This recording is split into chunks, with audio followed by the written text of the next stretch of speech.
नमस्कार दोस्तों, SS engineering में आपका स्वागत है। मैं प्रदीप साहू। दोस्तों, आज की मेरी यह वीडियो सीशियम कास्टर के लोगों के लिए बहुत ही यूजफुल हो सकती है, क्योंकि इस वीडियो में हम बात करने वाले हैं chemical composition and their effect in carbon steel के बारे में।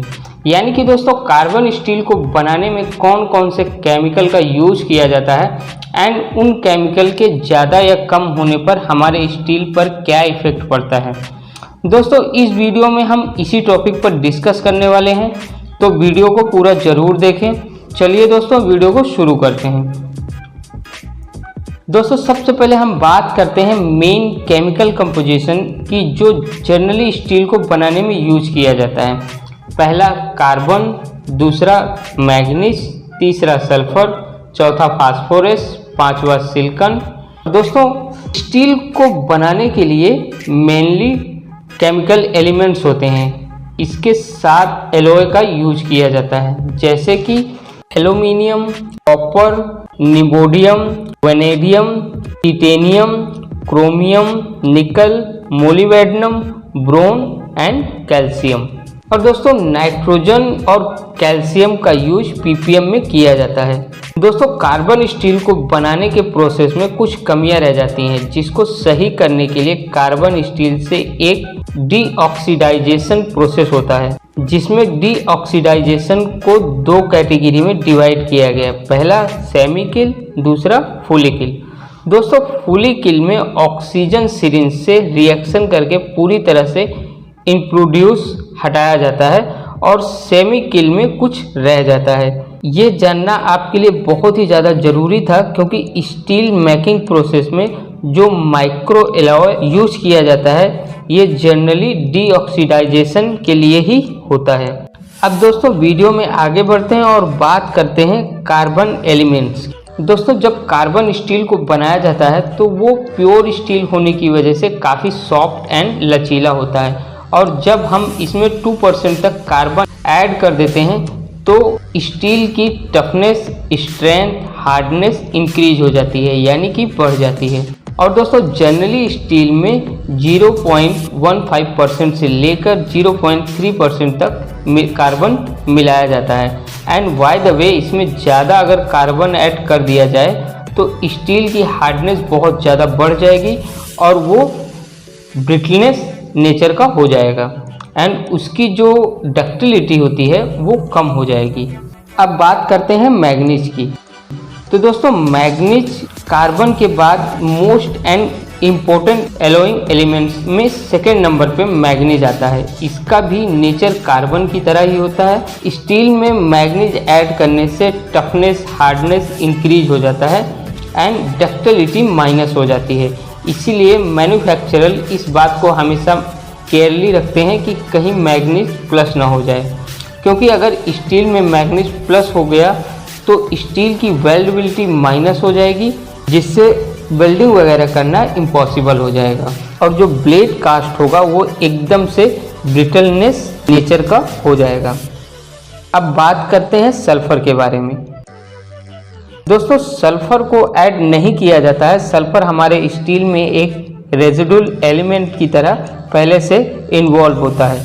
दोस्तों, अगर हमारे स्टील में सल्फर की मात्रा प्लस होती है तो स्टील की जो डक्टिलिटी एंड वेल्डेबिलिटी माइनस हो जाती है। इसीलिए ऑक्सीडाइजेशन के थ्रू सल्फर को कम किया जाता है। अब बात करते हैं दोस्तों फास्फोरस की। दोस्तों, फास्फोरस जो होता है ये अनवांटेड रेसिडुअल एलिमेंट्स होता है।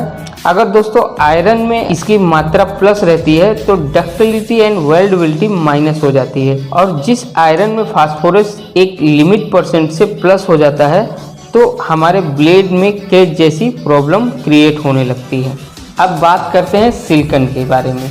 दोस्तों, कार्बन स्टील में सिलिकॉन का यूज डीऑक्सीडाइजेशन किल प्रोसेस के लिए किया जाता है, एंड इसका एडवांटेज ये होता है कि स्टील में ऑक्सीजन बबल को रिमूव करता है और स्टील की स्ट्रेंथ और हार्डनेस को बढ़ा देता है।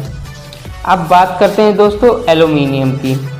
दोस्तों, एल्यूमिनियम का भी यूज डीऑक्सीडाइजेशन के प्रोसेस के लिए किया जाता है। आप लोगों ने देखा भी होगा कि टुंडिस में या लैडल में ऑक्सीजन पाइप से सिरिंज करने के time manganese, silicon, aluminium, CPC वगैरह डाला जाता है। दोस्तों एल्यूमिनियम एक बहुत ही स्ट्रॉन्ग डीऑक्सीडाइजेशन एलिमेंट्स होता है। अब बात करते हैं दोस्तों कॉपर के बारे में।